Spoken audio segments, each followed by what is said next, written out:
Good morning, ladies and gentlemen of Sun Lakes, and welcome to Animal Fancy. Today, providing information about the animals here in Sun Lakes. I have Jason Ewals, the Wrangler, and myself, Christopher Mitchell.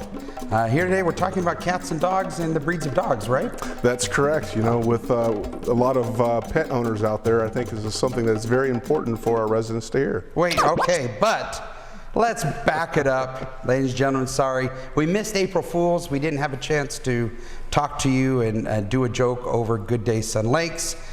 So we'd start off with that. Though I still think we should have a wildlife segment for our admin. Yeah, we can bring in a show and tell. You know, maybe bring a bobcat in and. Maybe you'll be the wrangler on that. Good morning. This is the administration update for April. Jason and I are going to be giving you some details of project updates, some of the things that are going on in the community to look forward to. And then lastly, we've got just some other updates. So I'm going to start off with, I know the community is very excited to welcome Chef Chris Rubino, talented chef. The use of flowers, edible flowers on his dishes is just excellent. He's now been here 3 weeks. Right about 3 weeks. And so we're starting to see some changes done. We are still excited about opening the Sandwich. That should be coming April 19th, I believe, that Wednesday. Yep. They'll be opening up the Sandwich. We'll start slow with some limited hours and then expand as we are able to get more staff. And so good things in the kitchen happening, good things for the food and beverage operations. So look forward to that. And with Chris, you know, very polished chef, did all of this training in Naples, Italy. Yes. So really looking forward to the presentation like we've already seen and just what he has to offer through his experience. Agreed. If you haven't had a chance to meet him, he will be walking around tables, and I believe we're trying to do a Meet the Chef night like we did before. So correct. Look forward to that. Jason, what other things we got going on? Another big project going on around here, another thing that people are seeing is the roadwork project. So I know that's been going on here for a few months now. All the patchwork has been completed, and we are now getting ready to schedule the RV lot. So that'll take place the week of May 8th, and we're asking all RV owners to please find some place within the community on a street, or if you have other means to be able to store your vehicle, your recreation vehicle, for about 2 weeks. We definitely need to get them all out of there so we can get the coating done. We need to get the striping done, get the interior of the walls painted. If you do happen to live in a sub association and you're looking for a spot, since you can't park your RVs on the sub streets, please call the administration office and we can try to work something out, whether parking it here at the main clubhouse or somewhere else within the community. Good deal. For a golf update, we have several things going on the golf course. On the north side, we're doing some aerification. Right now, I think yesterday they did the back nine of, or the front nine, I'm sorry, of the north course. Today, which is Tuesday, they're doing the back nine. This doesn't affect play, but it is needed, so Birchfield and his team are working on that for the north course. For the project that we're doing with the bunkers, right now I just got an update from Mark Birchfield that the championship course holes 1 through 6 are closed as of today. They are removing sod on 4, 5, and 6 right now. Tomorrow they'll be moving to 7, 8, and 9. What that means is as of tomorrow, holes 1 through 9 of the championship course will be closed. If you're playing the championship course, you're going to do the back nine. You'll play that twice. Back nine should look very good. Take the time, look at the work that's done in the bunkers. Try not to hit into the bunkers like I do, but take a look. I think you'll be pleased at the work that Birchfield and his team, as well as the vendor, have done for the association. So that's on the golf. Chris, with to add to that, the reason why we have more holes being done this time is the vendor brought in more crews to get it done in a quicker time, so that way we're not down as long as we were on that back nine with going 3 holes at a time. That, you know, that's a great point, because you're right, they were able to shift the resources because we did not want this going on into the prime time of May and everything, and especially right around the corner when we have our Charity Week. And so it was key that we are very fortunate the vendors working with Birchfield to speed up, bringing more resources to get this project done sooner than later. So you're right, that's good. What other projects do we have? Another project going on right now is the main clubhouse pool and spa. So right now they are being resurfaced. It was a complete resurface that started in about March. We are still on schedule to have it completed and ready to go for the May 1st opening. And again, that'll be a complete resurface of the main clubhouse pool and the main clubhouse spa, as well as any deck touch-ups, anything we need. Something to add to that is I know we've had some complaints about the South Clubhouse pool, or spa, sorry, and the North Clubhouse spa, and how sometimes the water seems to be overflowing, sometimes it seems to be underfilled. What we've come to the conclusion after talking with pool vendors, especially us having one here on site, is that we have an issue with the valve fill box. And so since we do have the vendor here on site, we're having them look at those as well, and that way we can get those taken care of. The indoor spa will be resurfaced in the summertime. It is definitely needed, but we do not want to close it down now when we have the main clubhouse spa closed. So once the May 1st hits and that rolls around, we get the indoor or the outdoor pool open, then we will go ahead and attack that indoor spa. And then I want to give an update to the community on the top 3 items that the enforcement are enforcement issues. Planning compliance is the group of First Service and on-site employees that enforce the rules and regulations, bring them to the safety committee or bring them to the board of directors. And so we kind of look back at March, or what are the top 3 areas that we're seeing some violation citations. One of it is overnight parking. Either the member has member or guest has not acquired an overnight pass. They're parking out on the street or in the driveway overnight. That causes a violation. If there is, maybe it's an expired pass, that's causing the violation. So we've seen an uptick in that. We've seen an uptick in landscape items, and landscape items are areas where there's encroachment. So maybe a member's yard is encroaching on a neighbor's yard or on a common area. That's an issue. Or landscape where you're doing work on your home landscaping, but you failed to get the authorization from the MAC and the Planning Compliance Department. That's a key thing. It's unauthorized work. In some cases, when there's dramatic, we've had one, when there's dramatic work going on, large changes, and the department had to go there and stop work because it was not approved, it was a large alteration, and it affected the look of the community. Something that the MAC is in charge of, is maintaining the look of the community. So that was one area. And the last one, and Jason, this is surprising, it's unfortunate, maybe this is a sign of the times, is misconduct. How members are treating staff, and in particular we've seen a large uptick in how members are treating community patrol and the guests of members. At the gate, we apologize, but one of the procedures that community patrol has at the gate, they need your identification for your guests. They need to know, is this person who is in the car right now asking for a pass is the right person that has been put into the system. And some cases we've had, and we have video because there's camera there, the guests get irate. Why are you asking me for the ID? Why are you doing? And then it escalates quickly. And so we're asking members, please be kind.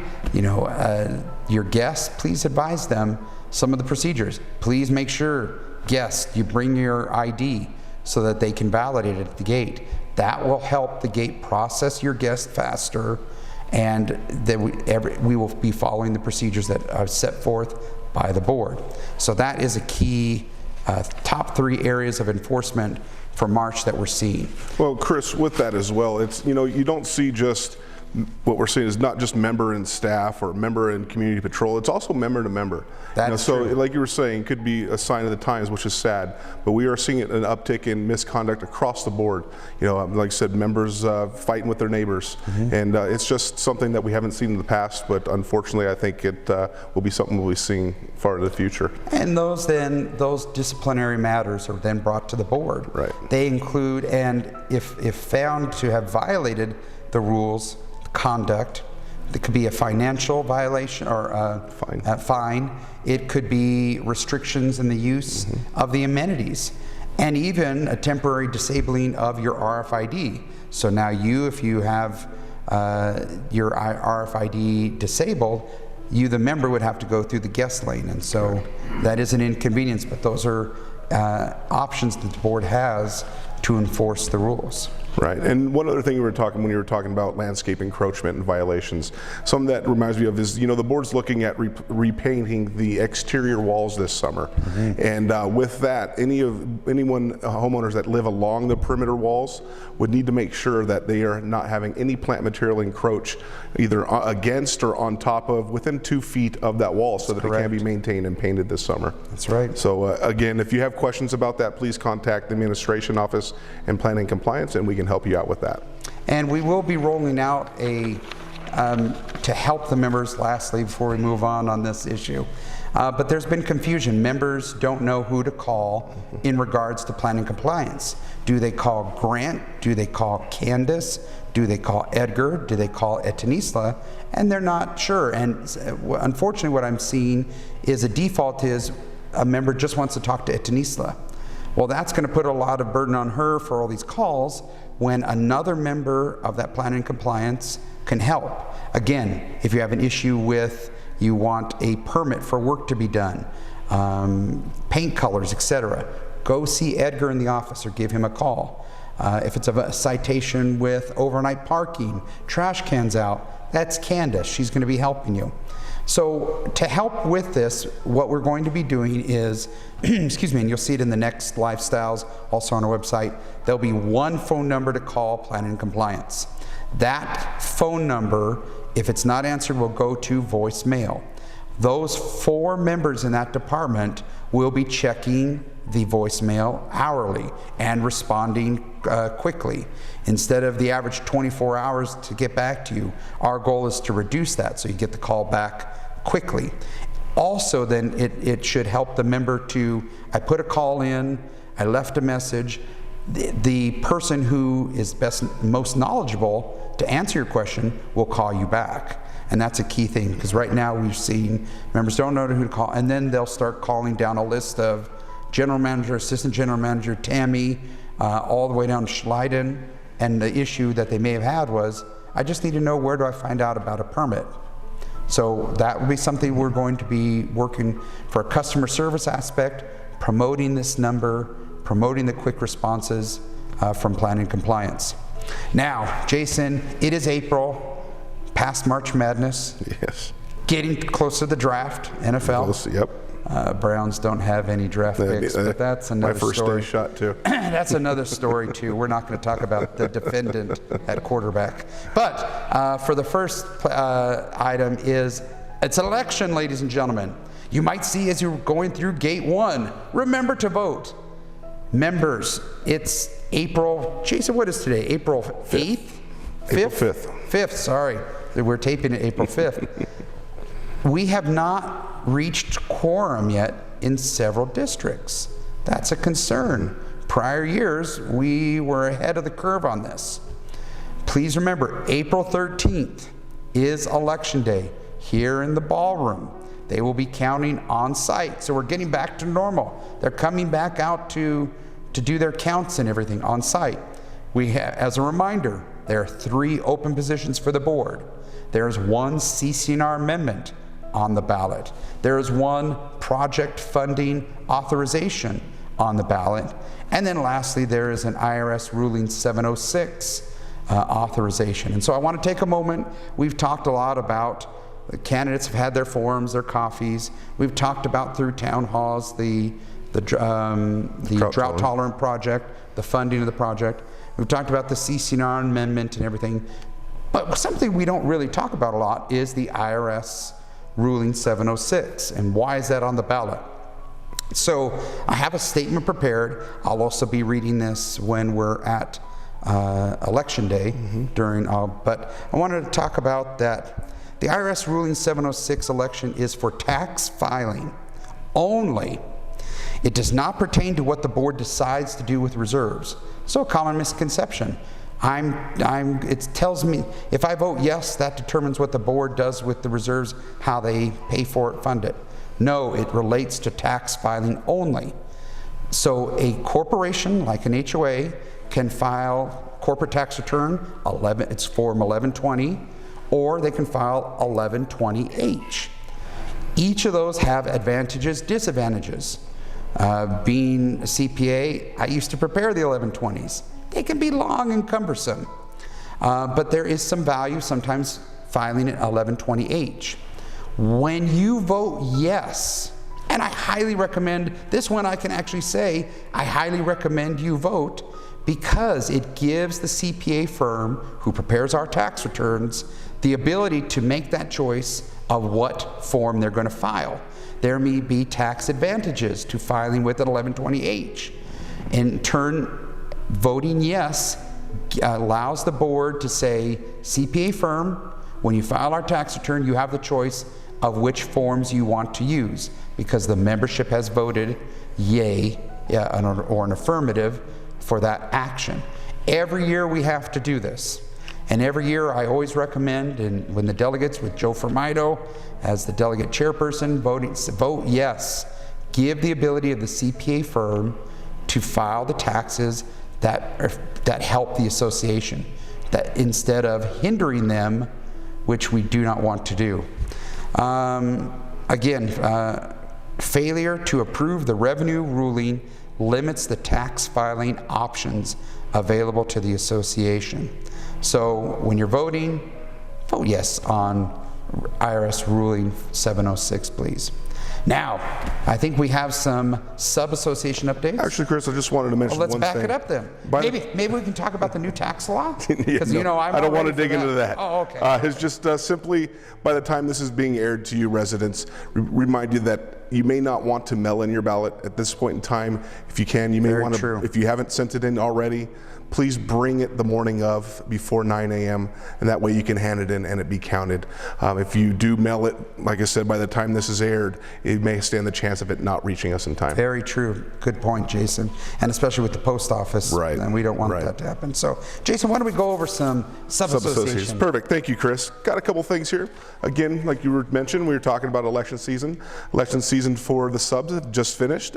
With the exception of Lakeside, unfortunately, we did not reach quorum in Lakeside. So the Inspector of Election did have to recess that annual meeting, which we are doing it on Friday, April 8th, at which time we will have quorum and we will be able to elect new directors. With Lakeside as well, we have the spa and pool being opened up on May 1st. So both of those have been completely replastered and they're ready to go for the pool season. Lakeside 2, I would like to congratulate Mel Ocampo as well as Roz Miller, as they have been elected to the board to serve a 2-year term. Congratulations. Yep, we'll look forward to working with you ladies.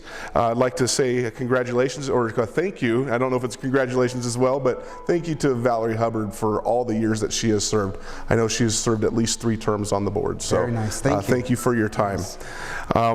With Lakeside 2, the spa was completely replastered and is up and running, and we will be opening the pool on May 1st, and prior to that the pool will be acid washed, so should be a nice good surface to enjoy for the summer. Now with Fairway Villas, again, we did have our elections, we did reach quorum, so I'd like to congratulate Diane Arhus as well as Janice Gamble for being elected on the board. I know Diane, this is a second stint for her on the board, so welcome back, and with Janice, look forward to working with you, and congratulations. Congratulations indeed. And again, I would like to say a thank you to Sharon Robinson, again, served multiple terms on the board for Fairway Villas and is hanging it up to pursue others like the Restaurant and Lounge Committee. So excellent. Thank you, Sharon, for all your work.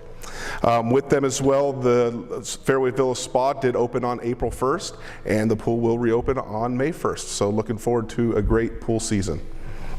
And Chris, that's kind of the big things coming out of the subs right now. Like I said, big thing there is getting those pools open, and the districts can start having their parties at the pools. So good deal. So lastly, excuse me, one of the things I was going to talk about, or we want to kind of end on a did you know.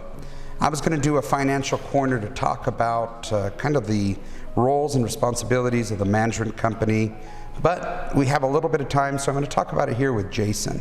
And so first I want to talk about, there's sometimes some misconception about management and the role management plays, as well as the board. And often, we get emails that the management company is the one making decisions. The management one has put forth a CC&R amendment. That's actually not true. The board authorizes that. And so I wanted to read a couple things that come actually from the management contract. The management company is hired to do the day-to-day operations. Management provides information, guidance, and assistance to the association's board of directors. The role is to implement the decisions and policies set by the board. The association and the board retain responsibility for all financial decisions and for enforcing the provisions of its CC&Rs, articles of incorporation, bylaws, rules and regulations, and its third-party contracts and other agreements.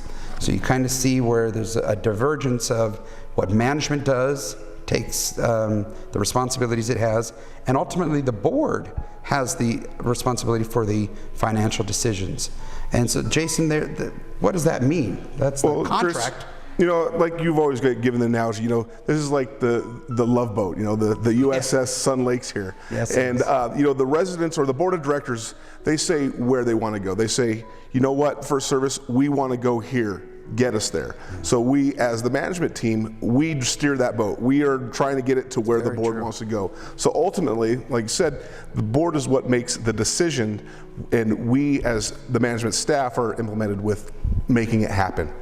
And so that's kind of how it is, Chris. Yes. It's the board's decision. We just are tasked with making sure their vision and what they want is realized. That's it. And we do provide the staff for the day-to-day operations. First Service does. The staff are First Service employees. They're not employees of Sun Lakes. Right. There's that line. Sun Lakes and the board is the client, the customer. They contract with the management company to provide staff to do the functions, do the duties for the community. For example, like job descriptions.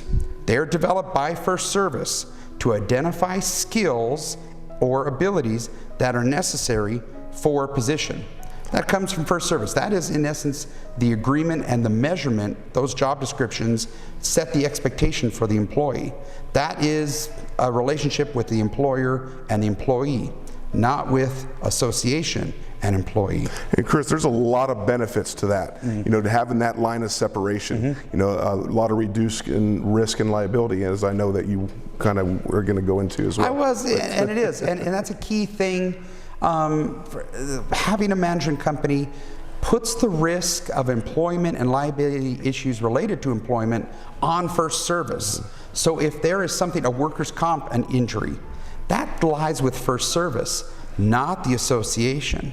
If there is a lawsuit where an employee sues, and we had unfortunately one of that recently, the association was removed from that case because the association, and it was found by the mediator, who was a former judge, said the association is not the employer.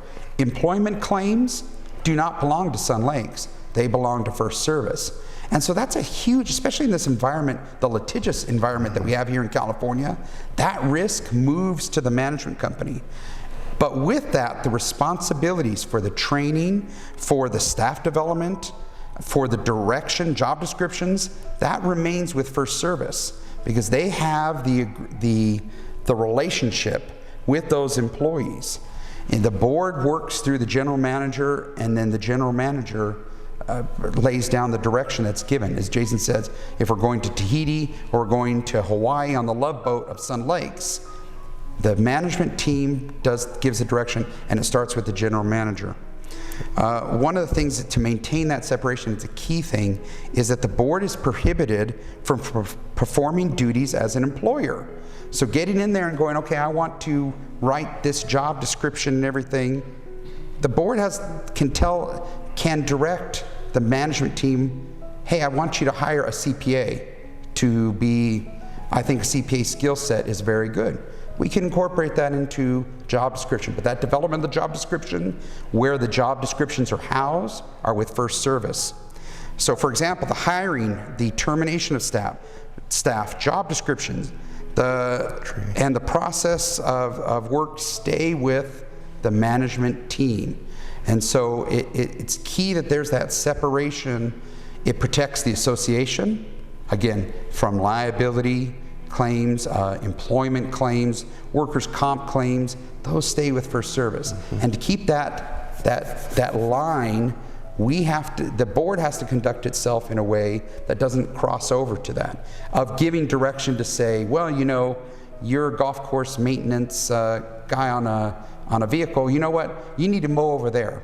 No, because there's case law that says, for example, that one board member directed a landscaper who was pruning trees, I think you need to cut this, this, this, and this. That landscaper fell, was paralyzed, sued the association. The court found, well, who gave you direction to do that? Board member A. The association had the liability on it, and they had to pay. That is case law. So one thing is, if you look at what we go through when learning about cases and everything, that's a key case of board, you need to stay over here. You give direction of the vision and everything, but the management company implements how it's going to be done, gives the direction to staff, does the safety training with the staff.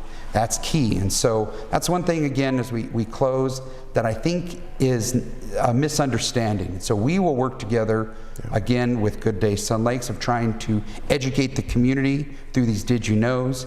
But that's a key thing, and that's why Sun Lakes, for the longest, since its inception, has used a management company, because the developers and founders saw the value of put that risk onto the management company, not onto the association itself.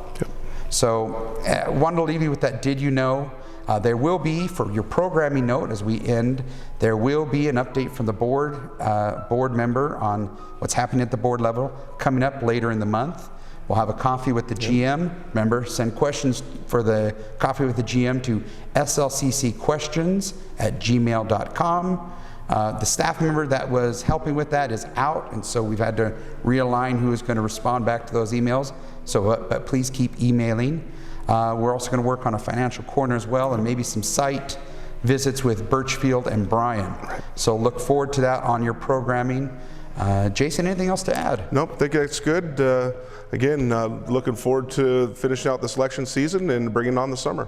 Exactly. So on behalf of Jason Ewals, Assistant General Manager, myself, Christopher Mitchell, the Executive General Manager, wish you a wonderful day, wonderful month of April. Take care, and we'll talk to you soon. Bye-bye. Take care. Bye-bye.